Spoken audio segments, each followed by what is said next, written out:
I'd like to start to talk about the pyramids, which actually I'm investigating for last 31 years.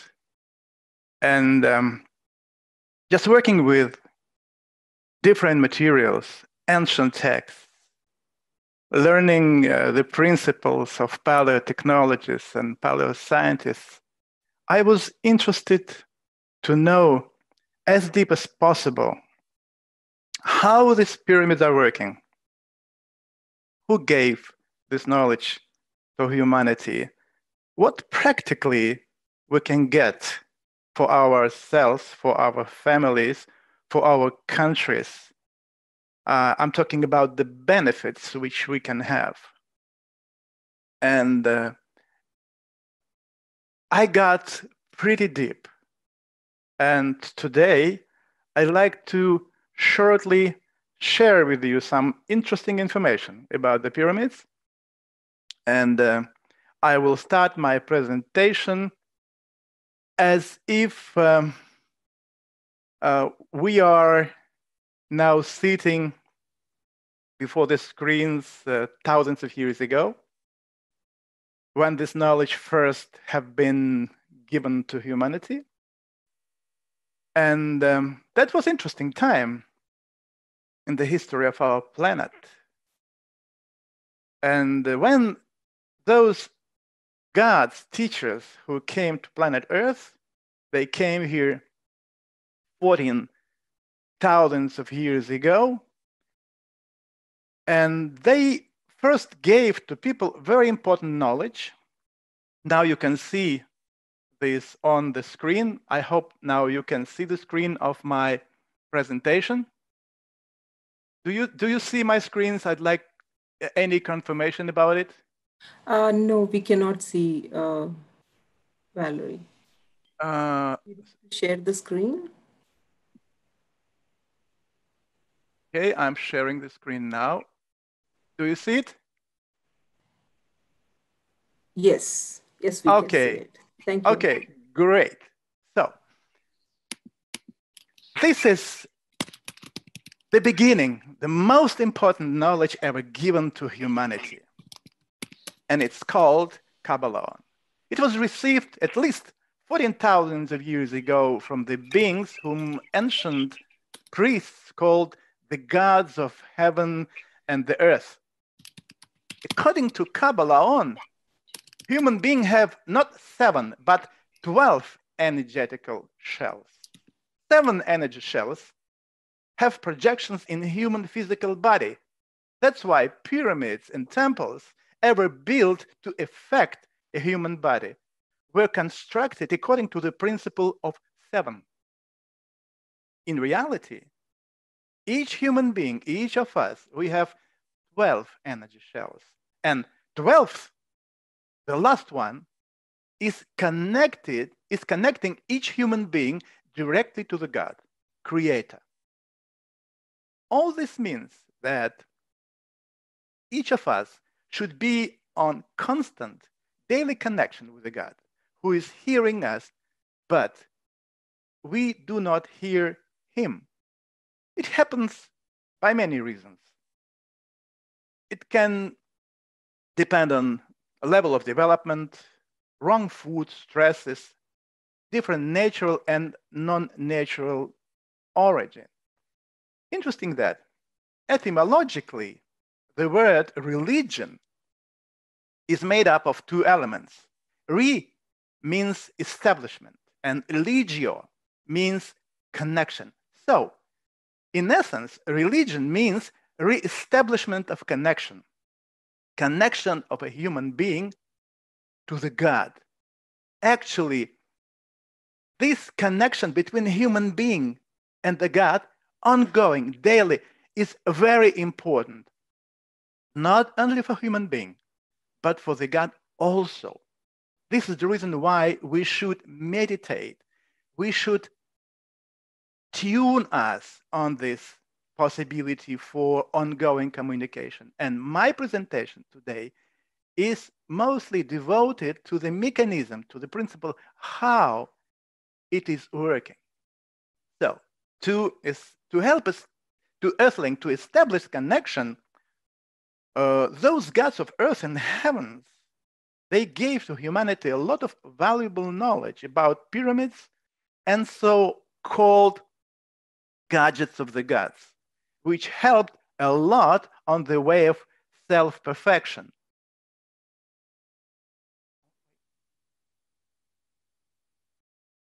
And one of the tools which have been given for this, it's a pyramid. So today we will try to understand what is the pyramid and why they were built for. These questions, inquisitive part of humanity set forth for last few centuries. Staying in hectic, we are moving along our own ways regardless of amazing artifacts whose cognition could change our life completely. However, most people do not notice them, but they exist nearby, ready to transmit the impulse to all of us, capable to change our consciousness and our life. So if you just take a look on our planet, you will discover pyramids all over our world. Think about it. Thousands of pyramids, and all is variety of forms and configurations.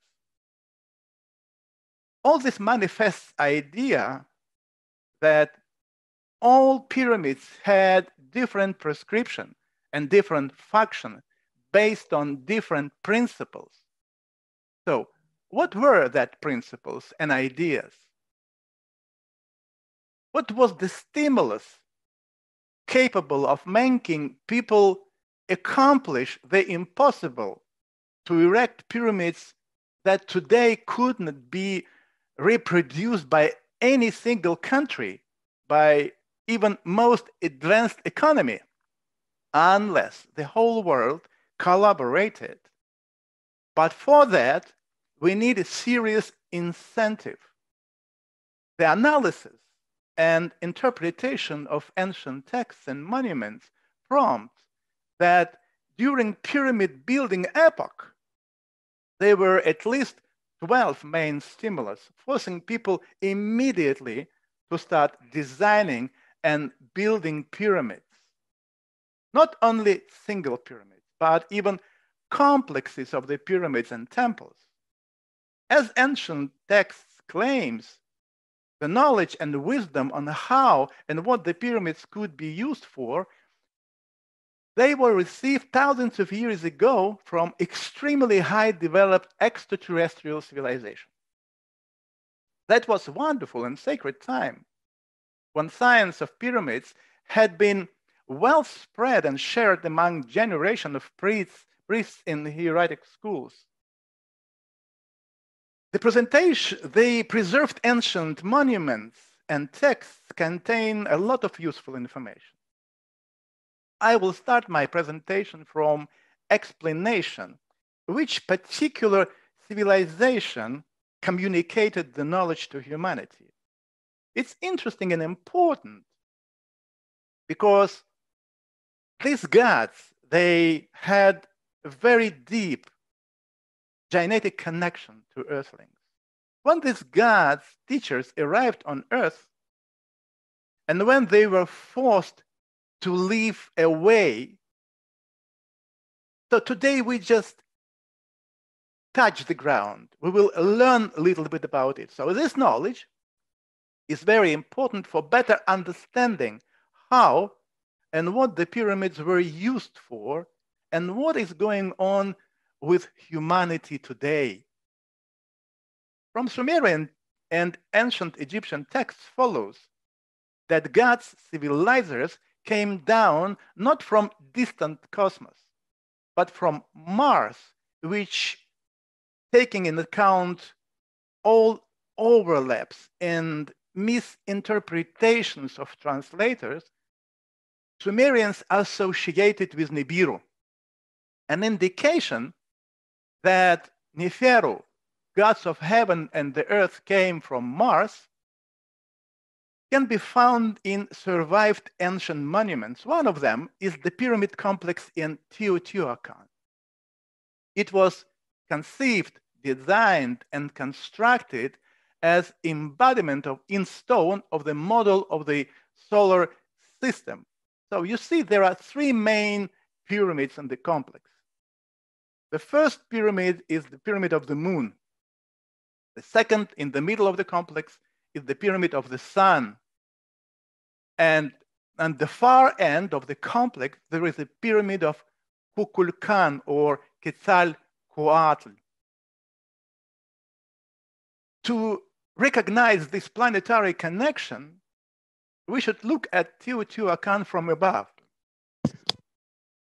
Hovering about 5 kilometers over the complex, if we place the structural map of solar system over the complex, then all become visible and clear.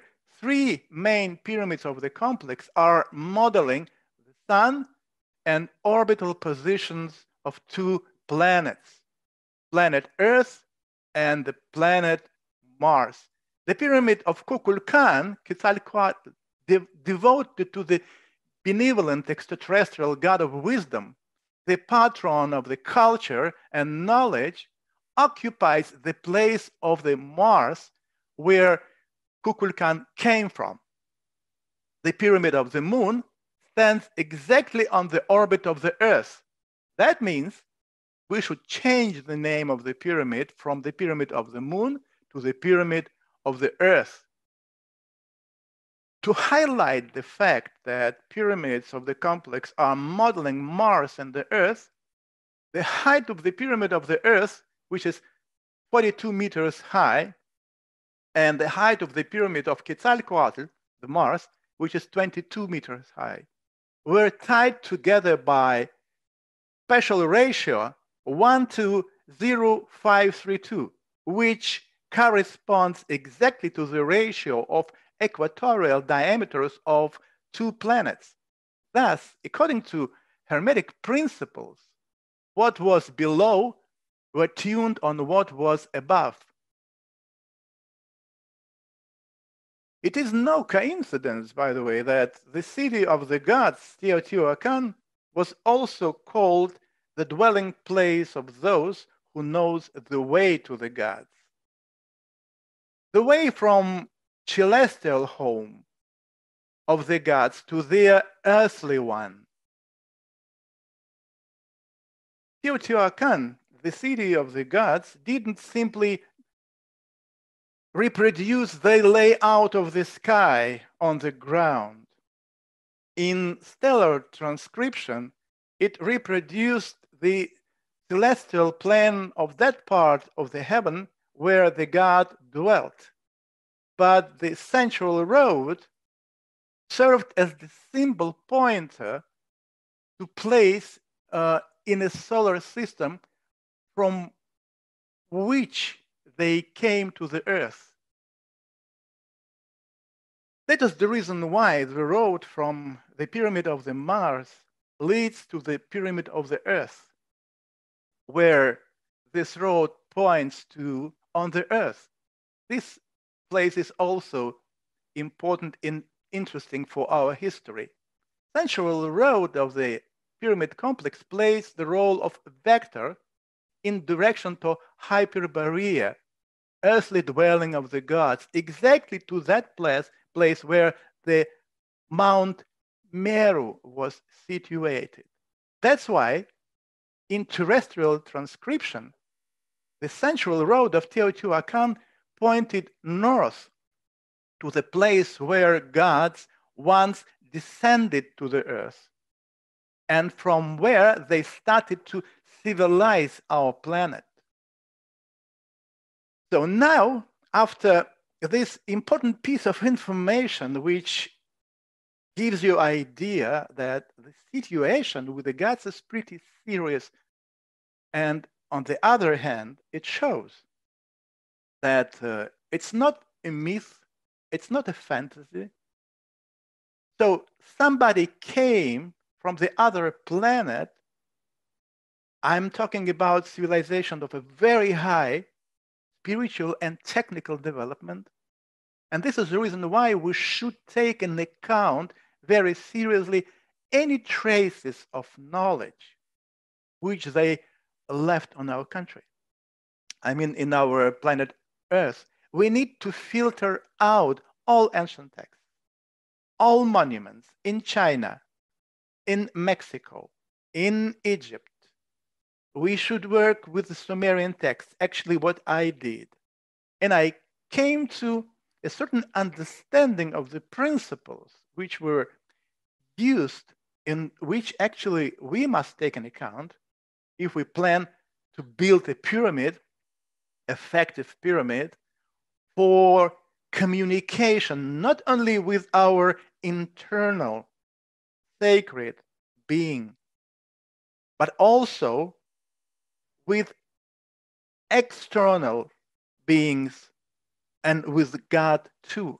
So let's have a look on some different types and construction of the pyramids. Taking into account that genetic of extraterrestrials and earthlings were similar, all their technological achievements could be used by earthlings with minimum of adaptation. Let's start from the pyramids playing the role of antenna for interplanetary communication. One of the types of pyramids that belong to the global communication system had a stepped shape. Such pyramids were made from metal and had an overall telescopic structure which were with the steps moving up and down, in and out like camera lens. The ability to regulate the height of the steps made it possible to tune the pyramid to one or another person. In upper surface of the pyramid, I mean the highest step, there was a fine focus lens that in later masonry ziggurats degenerated into lenticular protuberance on the top. It's kind of a lens, but made of stone. The tuning of such pyramids was based on certain individual parameters of the intended recipient, their distinguished biological frequency. It's kind of a biological passport of human being. It's important to remember that in the whole universe, there is no two equal people, similar people. We are all different. So if we want to build a pyramid for communicating with one or another person on the other planet, we need to tune the pyramid on ourselves and on the biological parameters of that being on the other planet. So, and this is the reason why Nibiru, they gave the knowledge how to properly construct the pyramid for space communication, so that all these important elements of a human body, which has a reflection in energetical body, would be in resonance with these cosmic energetical channels and bring together to let people talk to each other with the help of the pyramid, and to let people connect to a higher beings through the pyramids, which embodies in themselves the principles according which the planet Earth, the human being, and the universe are constructed. So this is the reason why communication between Nibiru and human being took place in a form of mental images with the aid of telepathy. It was this kind of pyramid that became a prototype of the Sumerian ziggurats, and to some extent, the Mayan pyramids. So pyramids also, shortly I'd like to point out, they were built for receiving information about past, present, and future. I am just now talking about some stimulus, most important stimulus, which were those ones who formed the reason and why in ancient times people used and built the pyramids all over the world.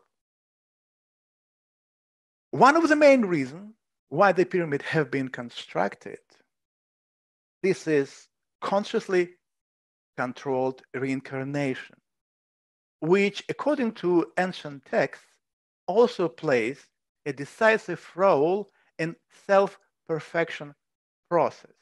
When we are coming along the way of on one hand, self-cognition, on the other hand, synchronization of our consciousness with the consciousness of the universe.